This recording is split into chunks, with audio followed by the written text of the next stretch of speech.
Hello student, welcome to GKM nursing career point. Student, आज अपन बात करने वाले हैं जो आपकी एग्ज़ाम थी एम्स बीएससी नर्सिंग की। बीएससी नर्सिंग एंट्रेंस एग्ज़ाम जो रहने वाले हैं, इसके बारे में सारी इन्फॉर्मेशन के अंदर बात करने वाले हैं। ये जो वैकेंसीज रहने वाली है सारी, इसके बारे में आपको डिटेल देने वाला हूँ। यदि आप हमारे अभी यूट्यूब चैनल पर नए हैं तो आप हमारे चैनल को सब्सक्राइब जरूर कर लें और बेल आइकन दबाना ना भूलें। स्टूडेंट्स, आइए इस वैकेंसीज़ के बारे में बात कर लेते हैं। ये जो वैकेंसीज़ निकली, इसके जो फॉर्म स्टार्ट हो गए, इसकी फॉर्म स्टार्ट डेट थी 12 मार्च 2021 से इसके फॉर्म स्टार्ट हो चुके हैं। फॉर्म स्टार्ट की लास्ट डेट रहने वाली है 6 अप्रैल 2021 की लास्ट डेट रहने वाली है। यहाँ पर सारी इन्फॉर्मेशन मैं बता देता हूँ आपको। Status update for basic registration, यदि आपका स्टेटस आपको चेक करना है कि आपका बेसिक रजिस्ट्रेशन नहीं हुआ तो कब तक आप चेक कर सकते हैं, 9 अप्रैल 2021 तक। करेक्शन आप पर्टिकुलर्स मतलब जो भी यदि आपको करेक्शन यदि हुए हैं तो उन सारी चीज़ों को आप कब से कब तक सुधरवा सकते हैं, 9 से 15 अप्रैल 2021 तक। इसमें आगे बढ़ जाते हैं। फाइनल स्टेटस बेसिक रजिस्ट्रेशन, यदि आपको अपना रजिस्ट्रेशन चेक करना है कि अपन एलिजिबल हुए हैं, अपना फॉर्म सबमिट हुआ है नहीं हुआ, कब तक आप देख सकते हैं, 20 अप्रैल 2021 तक। इसके अलावा आगे बात करते हैं code generation and final registration start, यानी कि आपका एक कोड जनरेशन हो जाता है आपके मोबाइल पे, वो फाइनल रजिस्ट्रेशन कहलाता है। वो कब स्टार्ट होगा, 27 अप्रैल 2021 को ये स्टार्ट होगा। Last date of generation and final registration, आपका जो लास्ट का जो कोड जनरेशन रहता है और फाइनल रजिस्ट्रेशन कब होगा, ये 13 मई 2021 को।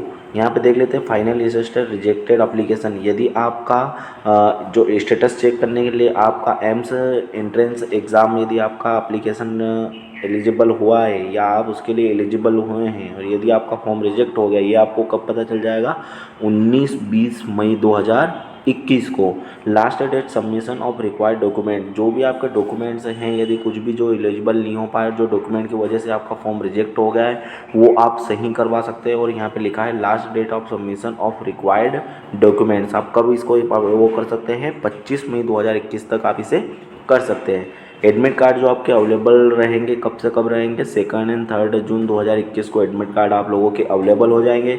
इसके अलावा एग्ज़ाम डेट की बात करें, एग्ज़ाम डेट आपका रहेगा 27 जून 2021 एग्ज़ाम डेट रहने वाला है। इसमें आप देख लेते हैं डिक्लेरेशन, मतलब जो आपका रिजल्ट है कब डिक्लेयर होगा, जून जुलाई के फर्स्ट या लास्ट वीक के इनमें आपका जो रिज़ल्ट है वो डिक्लेयर हो जाएगा, जून जुलाई 2021। स्टार्टिंग ऑफ काउंसलिंग कब होगी, स्टार्ट इसकी काउंसलिंग कब होगी, 3rd वीक ऑफ जुलाई। इसके अलावा अब आगे बढ़ जाते हैं, इसमें अपन जो नोटिफिकेशन मेरे द्वारा बनाया गया है इसमें अपन आगे बढ़ जाते हैं। अप्लीकेशन फ़ीस की बात कर लेते हैं। यहाँ पे जो जनरल के लिए अप्लीकेशन फ़ीस रहने वाली है, कितनी रुपीज़ रहने वाली है, 1500 रुपये रहने वाली है। इसके अलावा अपन बात करते हैं SC ST से जो कैटेगरी स्टूडेंट हैं उनके लिए जो रहने वाली कितनी रहने वाली है, 1200 रुपये इसकी जो फीस रहने वाली है। और इसमें अपन देख लेते हैं फॉर PWD वाले के लिए क्या रहनी है, एक्सपेंडेड रहने वाली है। इसमें आगे बढ़ जाते हैं इन्फॉर्मेशन की ओर। अपन यहाँ पे जो अपन बात कर रहे थे, मैंने आपको बताया जो बात कर रहे थे अपन फॉर BSc नर्सिंग कोर्सेज के बारे में अपन बात कर रहे थे। जो BSc नर्सिंग कोर्सेज होता है उसके बारे में अपन बात कर रहे थे। यहाँ पे दिया गया candidate must be an Indian citizen, यानी कि इंडिया का जो स्टूडेंट रहवासी है, इंडियन सिटीजन का जो स्टूडेंट है, इंडिया का ऑल इंडिया कैंडिडेट इसे अप्लाई कर सकते हैं। इसमें आगे फॉर्म की ओर बढ़ जाते हैं। यहाँ पे दिया गया only female candidates can apply for BSc nursing courses. यहाँ पे ये जो वैकेंसीज रहने वाली है किसके लिए स्पेशल रहने वाली है, फीमेल के लिए स्पेशली वैकेंसीज रहने वाली है। और इसमें ऑल इंडिया कैंडिडेट्स यानी स्टूडेंट जो भी है इसमें अप्लाई कर सकते हैं। इसके अलावा बात कर लेते हैं एज लिमिट की। इसमें जो एज लिमिट मांगी गई है कितनी, 17 साल से मांगी गई। ईयर ऑफ द इन 31 दिसंबर 2021, यानी ये जो 2021 है तब तक कितने स्टूडेंट की 17 साल कंप्लीट होना कंपलसरी है, वो स्टूडेंट इसे आप अप्लाई कर सकते हैं। क्वालिफिकेशन मांगा गया है। क्वालिफिकेशन की यदि बात करें, कैंडिडेट मस्ट पास 10+2 यानी 12th from any recognised board, यानी कि 12th स्टूडेंट पास आउट होना जरूरी है। किसी भी बोर्ड का स्टूडेंट हो तो उसे कम से कम 10+2 पास होना चाहिए। अब इसके अलावा बढ़ जाते हैं मार्क्स की ओर। Marks candidate must secure minimum marks आपको कितने चाहिए, 55% मार्क्स चाहिए। और 50% रिजर्व कैटेगरीज के लिए, यानी कि जो जनरल के लिए 55% और जो OBC ST SC के लिए कितने 50% कम से कम जो आपके मिनिमम मार्क्स रहना चाहिए। कौन कौन से सब्जेक्ट के अंदर? Physics, chemistry, biology, English subject के अंदर जरूरी मांगा गया है। इसमें आगे बढ़ जाते हैं, थोड़ा सा पहले मैं आपको सिलेबस बता देता हूँ। इसका सिलेबस क्या क्या आता है, सिलेबस की अपन बात कर लेते हैं। ये जो रहता है सिलेबस, आपका यहाँ पे टोटल सिलेबस बता दिया गया है। सिलेबस क्या क्या रहने वाला है आपका, बात कर लेते हैं अपन सिलेबस की।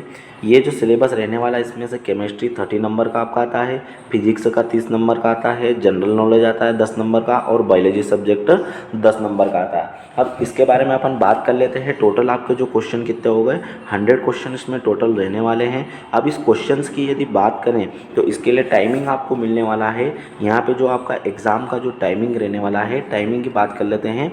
मेन चीज़ टाइमिंग की यदि बात करें अपन, तो टाइमिंग कितना रहने वाला है आपका, ओनली इसमें 90 मिनट का आपको टाइम मिलने वाला है। कितने क्वेश्चंस के लिए? टोटल आपके 100 क्वेश्चंस के लिए। इन्फॉर्मेशन की ओर आगे बढ़ जाते हैं, और जो वैकेंसीज के बारे में मैंने आपको अपडेट बताया गया था, यहाँ पे मैं सारी इन्फॉर्मेशन मैंने कवर की है। यहाँ पे सारी चीज़ें मैं आपको बता देता हूँ। इसके अलावा अपन बात कर लेते हैं जो सब्जेक्ट आपके आने वाले हैं, जैसे बायो, फिजिक्स, केमिस्ट्री, यहाँ पे मैंने बताया गया है। यहाँ पे बताया, ये देख लीजिए आप, जो बायो के जो टॉपिक्स रहते हैं, बायो के टॉपिक्स सभी इसमें बताया गया। Structural organisation of cell, cell theory, classification, biochemical, मतलब जो जो टॉपिक आपसे पूछे जाएंगे इंपॉर्टेंट टॉपिक है, उनके बारे में मैंने आपको यहाँ पे सारी इन्फॉर्मेशन कवर करी। आप सारी इन्फॉर्मेशन चेक कर सकते हैं। आगे बढ़ जाते हैं इसमें, और यहाँ पे जो मोड, एग्ज़ाम का जो मोड रहता है, अपन उसकी बात कर लेते हैं। Mode of examination will be conduct through online mode, यानी जो आपकी एग्ज़ाम होगी वो कौन से मोड में होगी? ऑनलाइन, यानी कि जो कंप्यूटर बेस्ड एग्ज़ाम होती है ऑनलाइन मोड में होने वाली। टाइप ऑफ क्वेश्चन, यहाँ पे जो आपसे क्वेश्चन पूछे जाएंगे एमसीक्यूज टाइप के पूछे जाएंगे। यहाँ पे दिया गया है multiple choice question will be asked in the examination, यानी एग्जामिनेशन के अंदर आपको एमसीक्यूज लेवल के आपको क्या पूछे जाएंगे? क्वेश्चंस पूछे जाएंगे। यहाँ पे बात कर लेते हैं अपन section. Question paper will be divided 4 sections. यहाँ पे 4 सेक्शन में आपका पार्ट डिवाइड रहेगा। फर्स्ट पार्ट आपका रहने वाला, उसमें फिजिक्स, केमिस्ट्री, बायो, और आपका जो 4th नंबर का रहने वाला इंग्लिश, जो कि टोटल कितने नंबर का आपका क्वेश्चन पेपर बनेगा? 100 नंबर का। इसमें और आगे अपन बात कर लेते हैं language. Question paper will be in, केवल, यानी कि जो आपका जो पेपर आएगा वो कौन से लैंग्वेज के अंदर आएगा? इंग्लिश मीडियम का ओनली पेपर इसमें रहने वाला है। अब बात कर लेते हैं मार्किंग स्कीम की। For every correct answer 1 mark will be provided, यानी कि जो भी आप एक क्वेश्चन करेंगे उसका आपको 1 नंबर आपको एग्जाम के अंदर मिलने वाला है। यहाँ पे नेगेटिव मार्किंग बताई गई, यदि आपके 3 क्वेश्चन गलत होते हैं तो आपका 1 नंबर क्या होगा? नेगेटिव मार्किंग के अंदर आने वाला है। यहाँ तक वैकेंसीज, आपको सारी चीज़ें अच्छे से वैकेंसीज की अपडेट आपको समझ में आ गई होगी। इसके अलावा बात कर लेते हैं candidate must have to bring in the allotment letter of the day counselling candidates have a bring their original documents of verification candidate must have to present by person in the counselling, यानी कि जो आपकी counselling होगी उसके अंदर आपको जो document जो वेरिफिकेशन करवाना है, सारी इन्फॉर्मेशन के साथ में आपको आपके डॉक्यूमेंट कंप्लीट रखना है। उसके बारे में आपको बता देता है यहाँ की क्या क्या आपको सारी चीज़ें यहाँ पे रखनी है रेडी, जो कि आपके एग्ज़ाम होने के बाद में आपका जो यहाँ पे वो होगा उसमें क्या क्या चीज़ आपसे वेरिफिकेशन के लिए मांगी जाएगी। AIIMS nursing 2021 result, AIIMS nursing 2021 admit card, transfer certificate, category certificate, migration certificate, 10th plus 12 marksheet and certificate, and passport size photos आपसे मांगे जाएंगे वेरिफिकेशन पे। इसके अलावा मैंने सारी इन्फॉर्मेशन इस वीडियो के माध्यम से कवर करी है। उम्मीद करता हूँ सारी इन्फॉर्मेशन आपको समझ में आई होगी। अब इसमें बात कर लेते हैं सर पोस्ट कितनी कह रहे हैं। जो ऑफिशियल नोटिफिकेशन आया था उसके अंदर कोई पोस्ट नहीं बताई गई थी, नो पोस्ट, यानी कि उसमें कोई पोस्ट नहीं बताई गई थी। स्टूडेंट को ये कन्फ्यूज़न ना रहे, इसमें पोस्ट नहीं बताई गई है। अब कहाँ कहाँ पर आपको एम्स मिल सकता है? एम्स कोई सा भी मिल सकता है, जितने भी एम्स होते हैं एम्स हो सकता है एनी स्टेट का, कोई सा भी स्टेट का आपको मिल सकता है, जहाँ पर AIIMS BSc nursing entrance exam, मतलब जो एंट्रेंस एग्ज़ाम के लिए कॉलेजेस हैं और जहाँ पे ये कोर्सेस अवेलेबल है। स्टूडेंट उम्मीद करता हूँ सारी इन्फॉर्मेशन आपको समझ में आई होगी, अच्छी लगी होगी। इस मेहनत के लिए लाइक ज़रूर करें और शेयर करना ना भूलें। एक चीज़ और, यदि आपको कोई भी डाउट आता है तो आप डाउट भी पूछ सकते हैं। दिए गए नंबर पर मैं आपको नंबर दे देता हूँ 62614281 और 83। इस नंबर के ऊपर आप कोई भी क्वेरीज रहती है आपकी तो आप क्वेरीज पूछ सकते हैं, मैं आपको सारी इन्फॉर्मेशन बता दूंगा। और यदि आप हमारे चैनल पर अभी नए हैं तो सब्सक्राइब जरूर कर लें आप हमारे यूट्यूब चैनल पर, और बेल आइकन दबाना ना भूलें। तो स्टूडेंट मिलते हैं अगले वीडियो की कड़ी में। Okay, thank you watching this video.